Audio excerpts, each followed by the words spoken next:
ठग की बेटी के साथ कुछ दिन रहने के बाद झूठे को अपने घर अपनी पत्नी के पास जाने का ख्याल सताने लगा, तो उसने मन ही मन ठग की बेटी को छोड़ने का विचार बना लिया। सोचा, ये इतनी सती सावित्री इतनी मासूम तो है नहीं कि मेरे अचानक छोड़कर जाने पर ये जी ही ना सकेगी। इसी विचार के साथ झूठा आदमी आधी रात को चुपके से ठग की बेटी को सोती हुई छोड़कर अपने गांव की तरफ चल पड़ता है। लंबे सफर के बाद जब वो अपने गांव की सीमा पर पहुंचा तो कुछ देर सुस्ताने के लिए एक अंधे कुएं पर बैठ गया।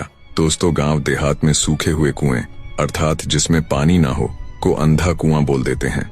तो झूठा जब कुएं की मुंडेर पर बैठा विश्राम फरमा रहा था, तब उसने एक बड़ा ही अचंभा देखा। उसने देखा कि अंधे कुएं में एक छोटी सी खरबूजे की बेल लहलहा रही है, जिसके ऊपर एक खरबूजा भी लगा हुआ है।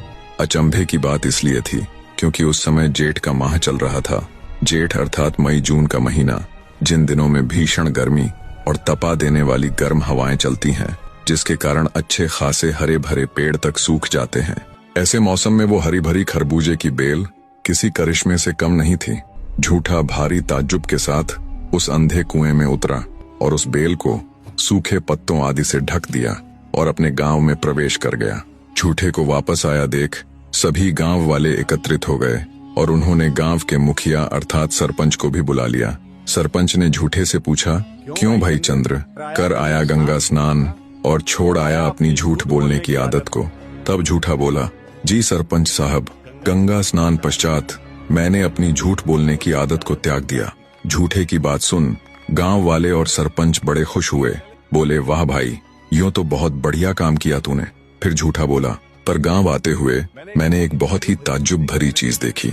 मैंने देखी इस तपती गर्मी के माह में एक हरी भरी खरबूजे की लहलहाती बेल, जिसके ऊपर खरबूजा भी लगा हुआ था।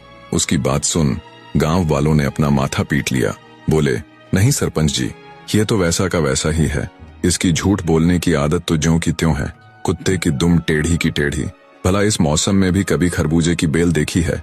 और हम ये मान भी ले कि इस तपती भीषण गर्मी में कोई खरबूजे की बेल बच भी गई हो, पर इस मौसम में खरबूजा लगना ना सरपंच साहब ना, ये तो मुमकिन ही ना है।